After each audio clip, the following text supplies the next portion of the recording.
With our party, the Fallen's Fellowship, back in Takula, most of the team was eager to get right back to work. Our icy dragonborn Mimith, however, was a different story. Guys, I'm sorry to hold us up, but I'm kind of bummed after that last mission. And the whiplash of the temperatures in this region has me really not feeling like myself. Do you think we can stop somewhere for a cold treat? Great idea, Mimith. I could use a sweet pick-me-up. Let's look around for slushies or something like that. Fine, but we should make it quick. Our next clients are anticipating our arrival today. Slushless Shaws. Now that sounds like a cute, worthy, hole-in-the-wall kind of place. Let's go there, Mimith. As the Harengon and the Dragonborn placed their orders with a charming mute man named Obito Lasha, and were dazzled by the colorful citrus varieties of shaved ice, Mimith blissfully cooled down with her Pineapple Paradise triple scooper, as Tarth ordered the passionate fruit mixer special. He requested a larger straw he'd pay a little extra for, the player asking the DM to note down that he's now the proud owner of an 8-inch long metal straw that has 1/3 of an inch opening. I cannot foresee how this object will bite the DM in the ass later or not, and that quite worries me. After Tarth splashed himself clumsily sticky, and Mimith had to help clean the sloppy Harengon up, our party finally made it back to Pyra's Paradise, going down a floor level to meet their next clients. The requester is a young tiefling lady, a cleric in training justice of the peace named Leah. Oh my goodness, you guys are absolutely perfect! Even if you don't have acting experience, so long as you're better at lying, it's basically kind of like that. She's the self-appointed manager of this casting call operation. And then there's the photographer, choreographer, and scene director, Leah's halfling lover, Haraya.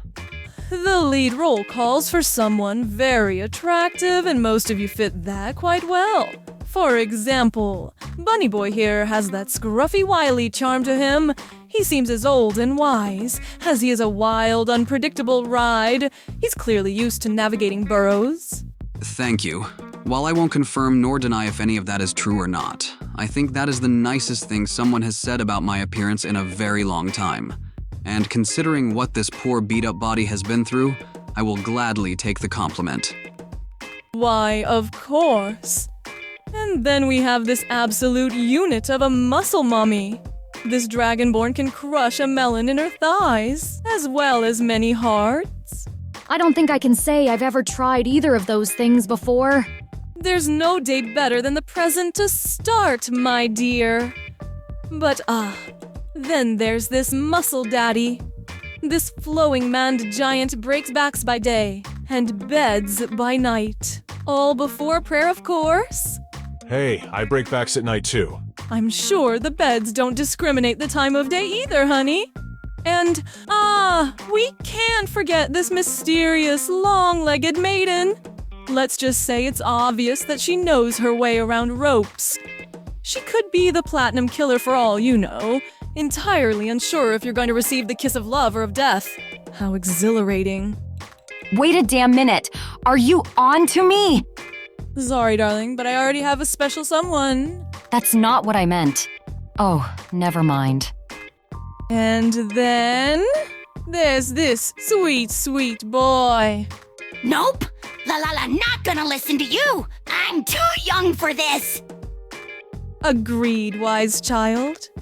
That would be an entirely different genre than the performance we're aiming for here. You are not an option for the lead role. Thank you for understanding. Finally, someone isn't arguing with me. It's important to know that most of the efforts of his mission will hinge on the ability for the lead role to keep in character above all else. It's a hard task, so if you aren't good at acting, then we need the best liar. We've been through a lot lately, so forgive me. I'm going to cut right to the chase, since I can smell the bull from here. What is it exactly that we are lying and covering up for? The trio's heads sulked fully, knowing they were busted. The third member now speaking up, a red tiefling man named Osman, accompanied by his pet bearded dragon Beauty. The long story short is I'm getting fake married to one of you in a couple weeks. But we're the only ones aware it's all fake. I ditched my wealthy family years ago because I couldn't handle the racial bullshit tensions between all of us. My mother's a human and my father a tiefling. She got a lot of shit for falling in love with him. And then when I came along, I just made everything worse by simply existing. If you're not aware, 99.6% of children will share the same race as their mother. But that 0.4% like me, who take on the race of our father, we are called Blue Moon children. Because of the fact I am a statistical anomaly, I am seen pretty much as the designated unlucky punching bag to most of my entire shitty family. Similarly to Osman, Thotham is also a Blue Moon child, having a Goliath father and a supposedly human mother if his dreams with the wolf Huin are to be believed. Which, yes, they are. Some families find this to be incredibly lucky and special, but in circumstances such as Osman's, as you can see, sadly, that is not always the case. Anyway, I was younger and dumber when I ran away from all that, but still kept in contact with my folks. I love them, but they're so spineless. Prioritizing money always meant more than prioritizing our own happiness, and I just never agreed with that. Though, I can appreciate the need more, now that I've been barely surviving on my own. Over the years, I used to be an insecure little shit, naturally due to my upbringing. I'm self-aware now. I don't hate myself anymore. But back then, it led to me sharing a lot of really dumb, cringy lies, and it's too late to back out of them now. Especially if I want to save face for the last time I show myself to these jerks. All in order to achieve my childhood friends and I's shared dream. That being the three of us getting out of this damned empire, and a quick get-money scheme is for Osman to get married. That's much faster than us all just sitting around waiting for Osman's grandparents to age, wilt, and croak, only to then cross our fingers. Scraps are left in the inheritance bloodbath. I'm sure you have some idea of how cutthroat those kind of proceedings go down. Yup. That I am unfortunately quite familiar with. I mean, despite that, it still sounds like it would be easier to just kill the racists, all of them! Take out the financial competition! I assume you're joking. Many of my family members would like to believe all tieflings are vengeful, dysregulated, violent wraths. I'm really not looking to confirm the trope to them anytime soon. While I do got my own anger problems, they ain't that bad. Osman's family is quite traditional. Despite him being a tiefling, they are rather eager to know when more great-grandchildren will be coming along. Hence, why the goal is to use the wedding gift, honeymoon, and baby boom money for us to take a dangerous journey. All in order to restart our lives in the sanctioned country of East Senerom. But in order to pull this off, we need your guys' help covering us for this lovable idiot's several years of collected impulsive lies. And we can't play the lead role since the family knows Leah and I all too well.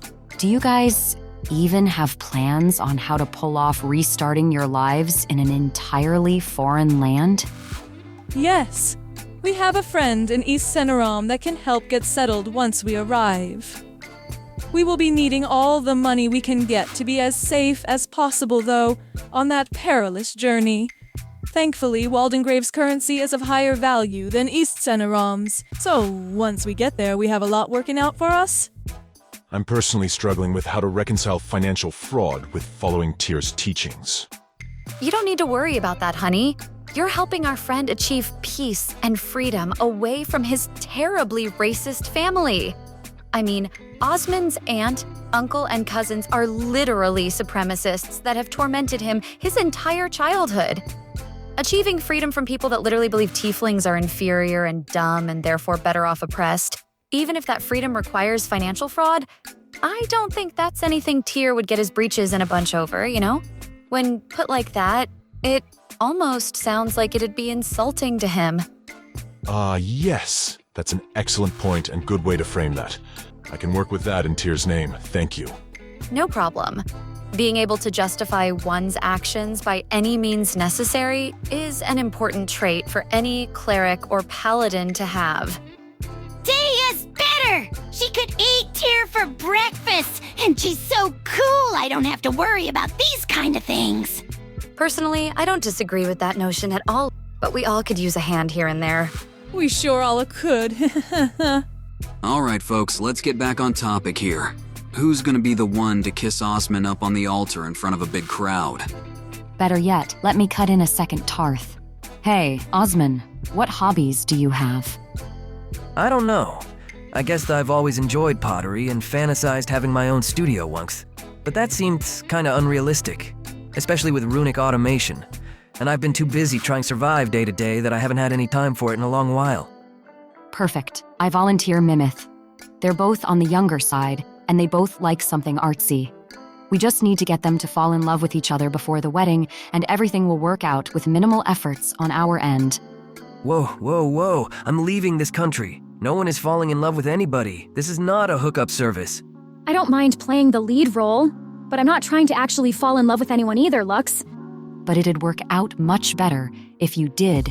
At least a little bit of wiggle room to develop some butterflies. Let's all set them up on a romantic but casual first date. I imagine just about any restaurant would work since they're young enough. Bonus if it serves alcohol to help loosen up the nervousness. If that's maybe too public and embarrassing for them, I could definitely come up with some props to help set the mood in a more private setting. Either way, we need something that will really help spark the flames between them. That sounds like a job made for me. No, sweetie, not those kind of flames. Why isn't anyone consulting me about all this? Don't worry, honey. You're going to be getting consulted more than anyone else here since it seems decided. You're playing the lead role. Congratulations, Mimith. This is perfect. I am totally vibing with this fire and ice dynamic. I love it. Thank you for taking the initiative there, Lux, and elevating your friend. Geez, with Leah's excitement, you'd think this was her big day rather than mine. Well, that's that then. Sorry, Mimith. I'm gonna be a mediocre at best co-star since this is all foreign territory to me. Not to mention my anxiety is at a 12 out of 10 even thinking about facing my family after all these years. This is all new for me too, don't worry. We'll figure this out together somehow. See? Already they're practically soulmates. Would you quit it with that? And from there, our party needed to sort themselves into the other roles of this mission, as part of Osmond's lies included him being an adventurer in a party called the Six Tricks, needed to curate new identities and backstories to help match as many of Osmond's lies as possible.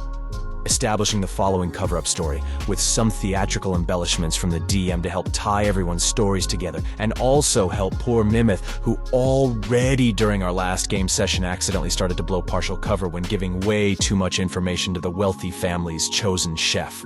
Do note, the DM will not save you again from such mistakes. It's up to you all to help make sure Mimith stays in character as Minahmi at all times for the rest of this mission. But I'll cozy up and get a snack as the backstory for the collective Six Tricks begins now.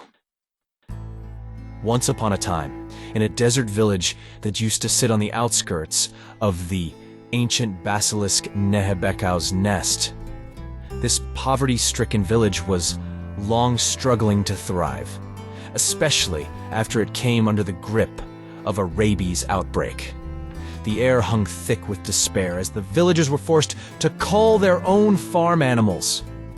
The village was so poor that no adventurers ever came to their desperate calls for help. That is, until 3 loners with hearts of gold arrived. Osman, a red tiefling whose anger simmered under a scarred exterior. His rage burned for the wrongs of the world, none more so than those who try to divide us over bigotry. Then there's Mira, an ashen-haired Eladrin woman, all too familiar with death. To that point, she no longer has any real fear of it. She had little to live for, and nothing left to risk. And lastly, Minahmi, a muscular ice dragon-born, with eyes as blue as the azure sky. This woman walks the honorable path of the samurai. She is as pure as the untouched, freshly fallen snow itself. Despite not knowing each other, the 3 briefly acknowledged each other's existence and decided to work together to investigate the root of this rabies outbreak, which turned out to be a migratory, stampeding horde of giant, frothing reptiles that have been traveling many miles as they were now barreling right towards the village. This troubled trio unfortunately arrived to help far too late, as the stampede inevitably decimated the village faster than the rabies did. But just before that, as the dust rose and chaos seemed imminent, Mira and Minami managed to scramble up a high, rocky incline for safety. But fate was cruel as Mira's cloak became snagged on a thorny shrub, and in an instant she was ripped backward from the safety of the hill, plummeting toward the ground below. The stampede would have inevitably closed in on her if not for Minami. She casted Featherfall and boldly reached her arm out, cutting through the debris-filled air, as her other arm held on for dear life to a cactus that skewered her throbbing hand. Don't worry, I got you. Minami said while strengthening her grip on the Eladrin. Mira's heart pounded in her chest as she twisted midair, her eyes wide at the risk being taken for her sake. But you might fall too if you try to pull me up. It's all right, just let me go. I don't fear death. No, I refuse to let you go, Mira. All life is precious. Minami's eyes like deep sapphire orbs. They shined with a fierce conviction that pierced through Mira's blackened heart. It was the first time in her life anyone had cared for her, the first time someone had called her precious. Her face flushed a deep rose as Minami's powerful hands thrusted Mira upward in the air and then caught her within her hulking arms. Our Dragonborn asked with concern if Mira was all right, but our love-struck Eladrin was too dazed to answer, could only slowly blink as blood trickled from her nose, not from any concussive injury, but from a newfound exhilaration, a newfound reason to live. But Minami was obtuse. She rushed to find bandages, setting Mira down and turning back towards the cliff edge to rummage through her supplies. And that's when Minami's eyes caught something across the canyon. There, clinging desperately to a barren tree, was Osman. His body straining against the force of the wind being produced by the inbound chaos. Him desperately reaching out to something on the ground with all his might. Without a second thought, Minami charged back down the cliff. No, wait! Don't go, or else you'll get hurt! Mira shouted after Minami, but the samurai was already gone driven to do the heroic thing. Minami booking it down and managing to climb up yet another boulder closer to Osman, though not nearly as safe as her previous optimal position as she inquired with the tiefling. What are you doing? You could get yourself killed. Please, retreat with me.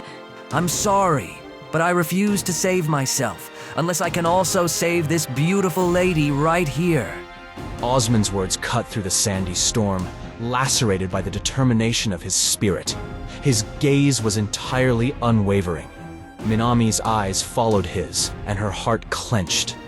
A small, bearded dragon, a mother desperately clinging to her sadly cracked nest in denial of its lost cause. Osman reached out to the beautiful bearded dragon mama, stretching every possible existing muscle fiber in his body, and yet still several inches away from reaching the helpless creature about to die a horrifically tragic death. His hands trembling, unable to accept that he would not save this poor little miraculous reptile that was still somehow unharmed from the rabies spreading in the area. Fast thinking, Minami aimed her icy breath at the ground, a frigid blast that coated the earth in a slick layer of frost. The bearded dragon began to slide toward Osman, its tiny form gliding towards salvation within his grasp as he snatched her up into his chest just in the nick of time. Not a moment too soon, as he coiled his body back up to a higher position, and the rabid stampede ominously thundered past them both. The fragile nest of eggs had been crushed, but Osman stood tall, cradling the bearded dragon in his arms, his face etched with the same intense passion that pushed Minami to save the emo Eladrin woman from earlier. Osman looked up at Minami and smiled with a warm appreciation. Thank you, and I'm so sorry. I just believe all life is precious, you know? Minami, breathless and awestruck, smiled back, feeling as if it was the first time in a long time this samurai related to someone. Now that the rabid, stampeding horde of giant reptiles moved their death march elsewhere, Mira stood just over Minami's shoulder, glaring down at Osman, first with angst that his actions almost cost her hero's life, and second, With a pinch of a jealousy for the now developing feelings of affection Mira would start cultivating for Minami. After the dust settled, the trio decided to continue their journey together as a team. Thankfully, over time, Mira came to see Osman for what he truly was, a reliable friend, a man of honor. But even as she acknowledged their friendship, the jealousy never quite faded. Osman had become a source of silent competition, a rival for Miname's affections. After about half year of traveling together, less as adventurers and more so struggling gig workers trying to make ends meet, they knew they would need more helping hands if they wanted to make more reliable gold and become true adventurers. Fate answered their call when one day in the cold northern forests of Thaldorn, a small feral boy was found rummaging through their camp trash and gnawing on their discarded dinner bones. Mira had captured the child, assuming him an enemy at first, but when she saw it was just a cute goblin kid that was twitchy like a dog, she felt drawn to him. Hello there? I'm Mira. This is my best friend Miname, and that guy's just Osman. So, what's your name, sweetie? Hi, I'm Bunzai, and I'm hungry, so feed me. Please? He said with a wide, toothy grin, while scratching his ear with his foot like a pup, as Minami kindly crouched down to get on Bunzai's level. Are you lost, little guy? Can we help you get back home? The little goblin boy sadly groaned and lowered his ears as he curled up sadly, tucking himself tighter towards Mira. I miss my friends, especially Anton. I just wish he missed me too. I ran away angry to make him regret what he did. But now I'm lost, and I'm not sure if they'd ever want me back now, especially since they've already replaced me. Well, that was kind of a petty thing to do. Did you even try seriously talking it out with them first? Osman said matter-of-factly while crossing his arms and raising a brow at the boy, but Minami came to his defense. Hey now, he's just a kid. We've all done childish things before. Seeing an opportunity at sowing the seeds of dissent, Mira impulsively pounced. Exactly. This poor, sweet creature needs our help. Now is not the time to be criticizing him, Osman. Weren't you listening to him? This poor child was replaced. Don't you know that all life is precious? I'm not sure what life being precious has to do with this kid being petty, but I'll trust your judgment over mine, Mira. I'm turning over to bed as I killed one too many monsters today to have any energy left over to not be a little cranky. We'll figure this problem out better in the morning, I'm sure. Night, everyone. Osman walked off the scene to crash in his tent, leaving Mira and Minami a rare moment to be all alone in this chilly forest. Ah, you poor child, you're so cold. But don't worry, Bunzai. I'll sacrifice my tent for you to sleep in cozily tonight. Minami, would you mind sharing your tent with me tonight so that he can have his own space and so that I'm not put out in this frigid cold? Minami cocked her head confused, as if Mira asked a curiously dumb question. Unfortunately, Mira, I'm an ice dragonborn. I am literally cold-blooded and always cold to the touch. I'd just ice you out even more. Besides, it seems Bunzai has taken a liking to you anyhow, so I don't think he'd mind sharing your tent. Oh, right. Ha, my bad. Silly fucking me. He's already practically cutely asleep in your lap. Welp, as these four all tucked in, they unfortunately only managed to get a partial rest before being disturbed awake. A shadow lurching ominously over Mira's tent as the young goblin slept sweetly in her arms. Mira slowly reached for her dagger and kept listening, waiting for a moment to preemptively strike before her assailant would. Psst. Hey, Ma, Tote. I'm pretty sure I can hear Bunzai snoring in that tent over there, but I'm not sure if we're dealing with innocent civilians or professional kidnappers. Anton, trust me when I say these are my homelands. No casual civilians brave these storms out this far in the monstrous wilderness. We are likely dealing with fierce foes. And look, these bones in the trash. Don't these bite marks resemble Bunzai's? Gah! You're right, Ma Tote. These sick bastards kidnapped Bunzai and are treating him like he's feral and homeless again. I promised Bunzai we'd give him a better life than the one he had when being raised by hyenas. How How dare they treat Bunzai this way? Feeding poor Bunzai old bones, just like when I had to live off of the very skeletons of our fellow seamen after I ran out of flesh when we were lost at sea. I cannot forgive this injustice in the name of the god Tyr. I shall smash their skulls and eat them first before they eat Bunzai. Shh. Okay, Ma-Toad, let's plan our attack. Do we do this stealthily, quietly slit their throats in their peaceful sleep? Or do we do this the old swashbuckling dirty way and charge right in and go for the instantaneous gut splashing? I'm afraid you're all out of time to decide that. Mira said as she descended onto the masked Harangon like a swooping bird of prey, launching a sneak attack onto him that sprayed his pitiful rodent blood out onto the snow. But Anton, to her surprise, was still standing with a wicked smirk as he spit his own blood to the side. So, our kidnapper is a fellow Fae, huh? Nice blade you got there, lady. It would be such a shame if someone took it from you and gave it a new shitty home, like you did to my Bunzai. Give him back right now, you bitch. No! Anton, you're bleeding! Don't worry, I will come save you! Ma-Toad the Goliath shouted as he came swinging his hammer like a helicopter towards Mira, stupidly falling for their trap. As he slid on the ice, Minami just silently blew out as she stealthily hid behind the nearest tent. Ma-Toad's giant body now falling right on top of the already injured Anton. Ow, fuck me, dude. Ma-Toad, you need to lose some goddamn weight, man. But we've had extra food ever since Bunzai ran away. That which needs to be eaten and can't go to waste, or else we will have no choice but to eat each other sooner. You two can wait to eat each other in the privacy of your own goddamn campsite. But in the meantime, explain yourselves or else I'm lighting both your asses on fire. Osmond said as he controlled the flame of their campfire to come within a foot of the asses of these unwelcome guests. Easy there, young lad.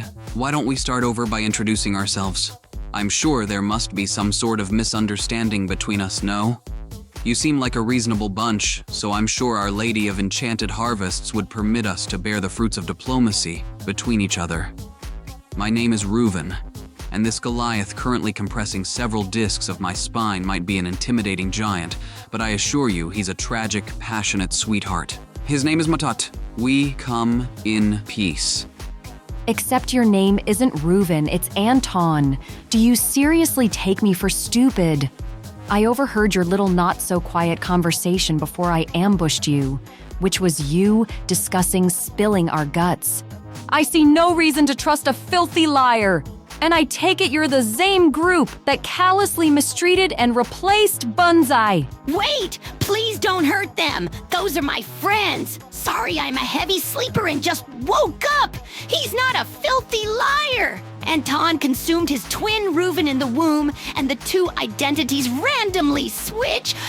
However, both Anton and Reuven did replace me with that disgusting friggin' mimic! Bunzai shouted while furiously pointing a stiff finger towards to seize our lad, a treasure chest mimic currently cutely burrowing itself in a pile of snow, seemingly overjoyed with all the commotion as its tongue, that is, strangely actually, a large mushroom, hung outside of its mouth while panting. Entirely blissfully unaware a deliberation of life and death was taking place.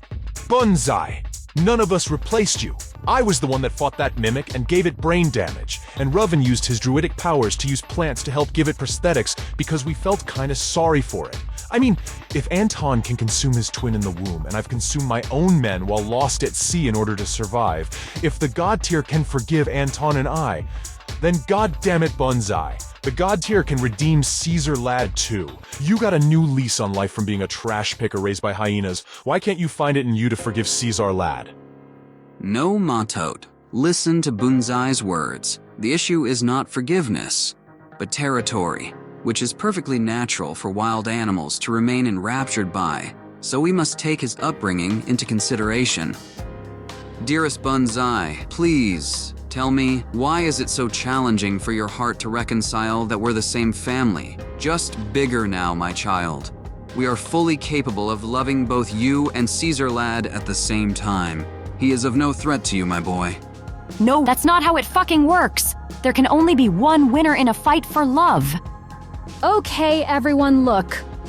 I think it's safe to say that we all are sleep deprived right now and not going to solve anything like this. Clearly, there is a big misunderstanding here that I just want to reiterate that we are all on the same page on.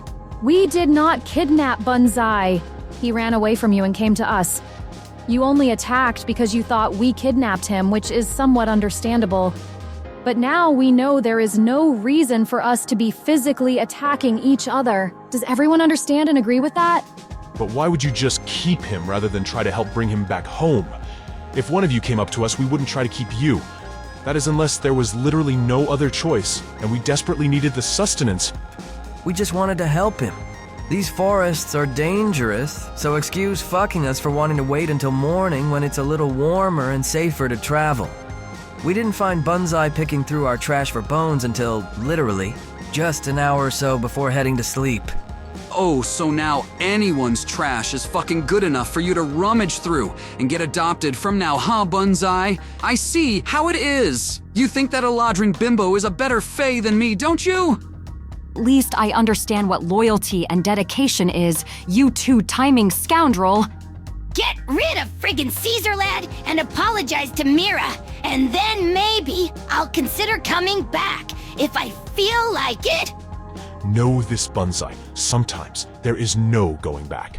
Some things can't be reversed. Like how I can't rewind the images of when I needed to eat my men while we were stranded and starving at sea.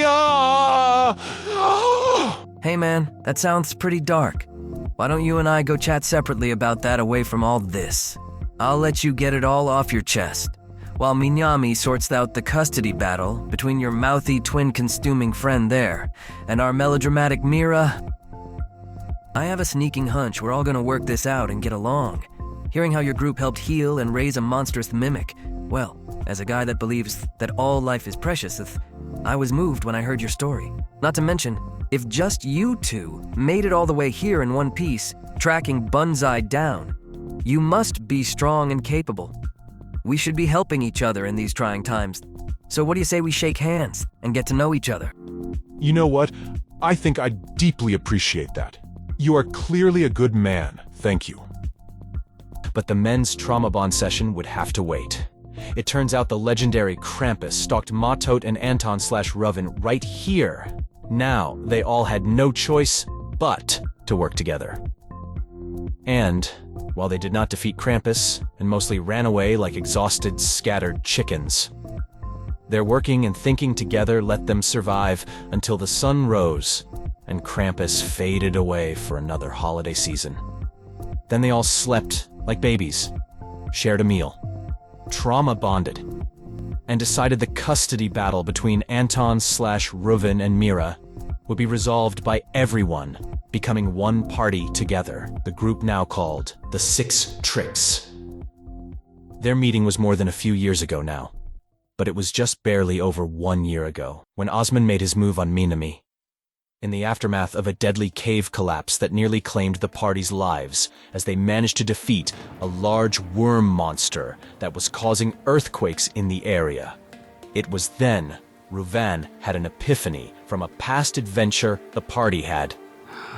My dear friends, do you remember a while back when the Kitsukami approached me? I think this might be the darkness the Kitsukami warned me about. I recall the darkness was suddenly illuminated by 6 flames, 2 silver circles, followed by a loud outcry. And then there was light. Does this train of thought inspire anything as we are about to collectively face our final demise together?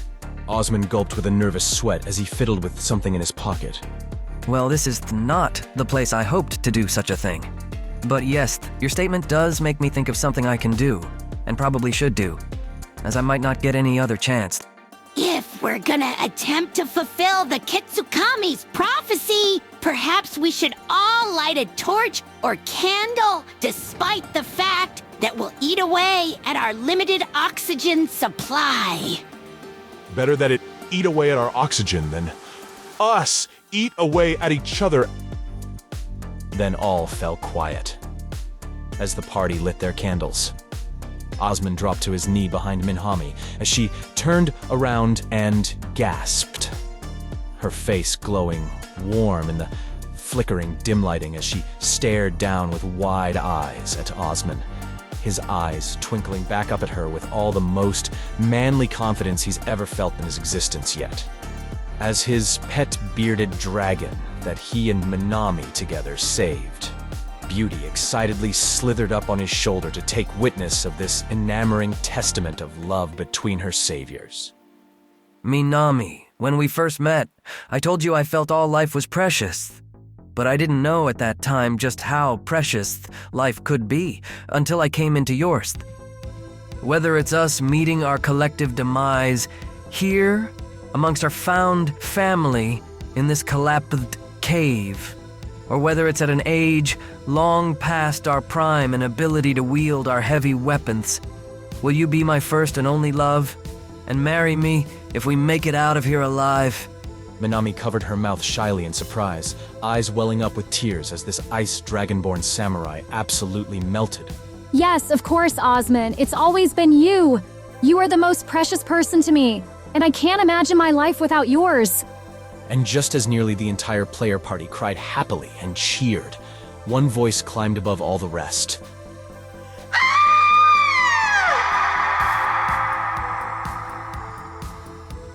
Mira cried out at such a high octave that vibrated the cavern and caused the wall trapping them all inside to crumble, revealing a path to freedom illuminated by the light of the full moon. And bang, let there be light. Mira's passionate emotions, happy for her best friend being proposed to, is what we needed to be set free. A miracle of the Kitsukami, and a miracle born from true love. I don't think that's what happened, Rabbit Man. Poor Mira. I'm just so happy I don't have to eat you all. Oh my goodness. It's going to be hard to plan a wedding while also still being adventurers. Don't worry, babe. My family is wealthy, and I know just the right pair of gals to help us with most of the legwork.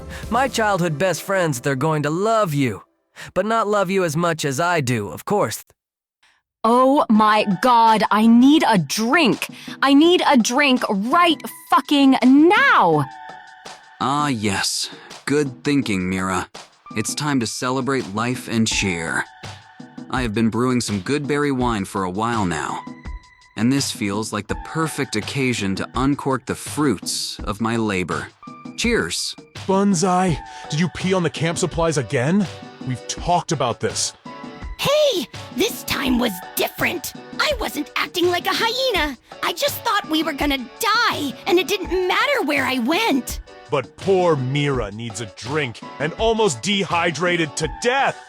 And the legendary Bear Kills said drinking your piss is sometimes the only way to survive so that you don't have to eat your friends. Matot, I'm feral, and even I wouldn't do that, dude.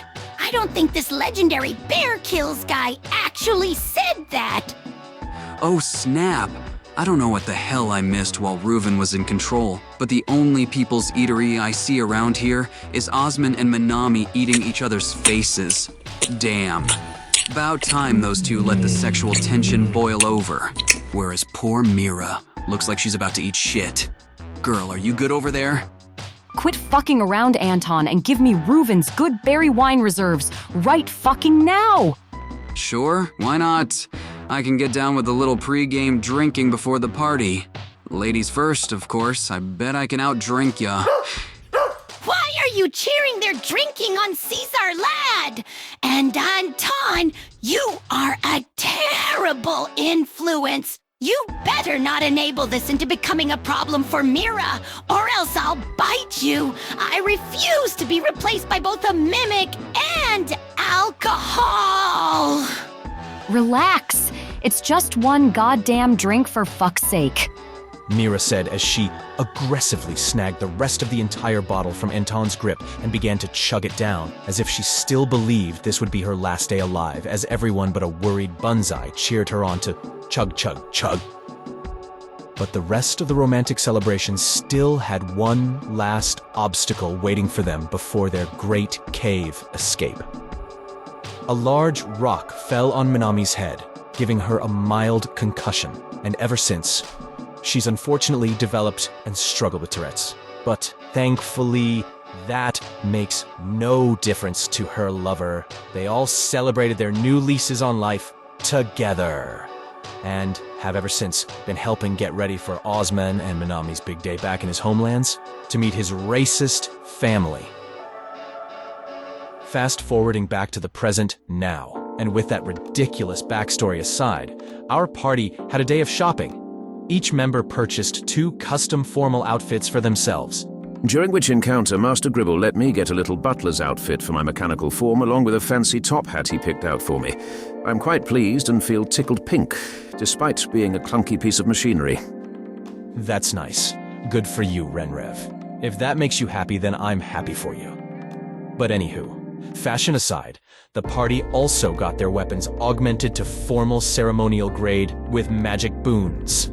They set up a menu curating a 5-course meal together, writing stories to pair with it, and then fabricating photo evidence of your years-long adventures together, starting with a pie-eating contest, of which Lux invited Oryxian, Gorum, and Tawidi to join. Pie does sound quite nice right now, though I'm less enthused about the whole Fallen's Fellowship being there. I will personally assure Thotham plays nice, and if I fail in that endeavor, then I promise I can't be mad at you for how you choose to respond against him. So please stop being a priss and just come help support us. It'll be fun. Well, what can I say to that? Other than it does bring me great pleasure to know that you're on my side and not his, at least. But you must also behave and play nice unless he initiates.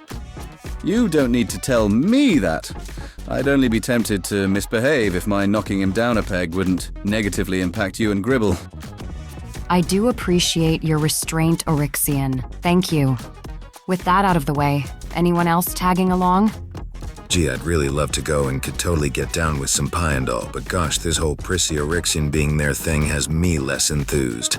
I will strangle you both and force you to be tied together forever until you learn to get along if I hear a single shitty-toned peep from either of you tonight. Do I make myself clear? This is supposed to be fun, bonding time, not male ego chest pounding. Once again, my darling Tawidi, I don't need to be the one told that. It's not my fault I keep encountering and getting stuck with random Neanderthals the ladies in my life seem to care about for reasons absolutely illogical to me. Bad Rixie, be nice to Uncle Bogo. I simply responded, and now we're equal. Such a frail little snowflake. And on that note, Cassius and I are gonna leave these two for you ladies to babysit. Need a break from the headache these two induce when in the same room together for too long. But please, bring us both back a slice of pie if any are left, Lux. I'll do my very best to make sure the men don't take the contest too seriously, to the point there's none left. Enjoy your quiet evening. Come on, Tawidi and boys, off we go. And as the 2 gentlemen followed behind the ladies, they both collided in the doorway while trying to pass through at the same time. Oops, my bad. Ladies first, of course. So chivalry isn't dead amongst your kind. What a pleasant surprise. Guys, enough already. Fine, sorry. Arrival was awkward as Thotham had been lectured by Lux ahead of time, and he could only muster the same creepy smile towards Oryxian that made Cassius concerned the Goliath wanted to eat him. Thus, the Goliath and half-elf simply steered clear of each other. And the winner of our pie-eating contest was, surprisingly, Anton Mantani might be small, but don't underestimate the length my intestines go. Oryxian and Thotham were neck to neck for second place, of which Lux tried to break Thotham's chair to give Oryxian an advantage. But instead, she accidentally kicked Thotham's leg, achieving her goal of slowing him down, but not without Thotham noticing that he got violently robbed of second place by unjust means in this pie-eating contest. The DM is very interested to see where, if anywhere, this dynamic will go. After that, Lux expertly helped the group break and enter into an underground sewer where Mimith was restrained into spiderweb, and Gribble used his smoke bomb to sting the eyes and curate a heroic scene for Osman to save Mimith from Spider Tarth. And lastly, a heartwarming winter wonderland scene curated by none other than our surprise NPC of the session, Obedo Lashaw. He bringing a caravan filled of shaved ice to party with. Lux built a skull snowman that Tarth challenged to combat. Thotham basked in the moonlight as if he was on the beach. After all, he's a Goliath from lands where the snow falls up, so this is nothing for him. The lovers made snow angels and cutely connected a heart together as Gribble's little booties kicked hilariously out of a pile of snow. The cheap winter gear provided as a thank you to your party from Miss Sari of the Silk Touch shop for saving her mother in the last poisoned honey mission. And that brought us to the end of our session, but much more shenanigans remain. Don't forget, in addition to Mimith's vows that each member has speeches they need to write, but as for our immediate next task, the Fallen's Fellowship will be taking on an MRP-posted bounty that Leah stole from her church. You'll all be facing a giant scorpion. Just so you know, folks, this will be the Fallen's Fellowship's first minor boss fight. So prepare yourselves. Make me look silly for thinking this monstrosity might be challenging for you. Especially you, Mimith, our samurai monster hunting bride-to-be. Good luck, folks!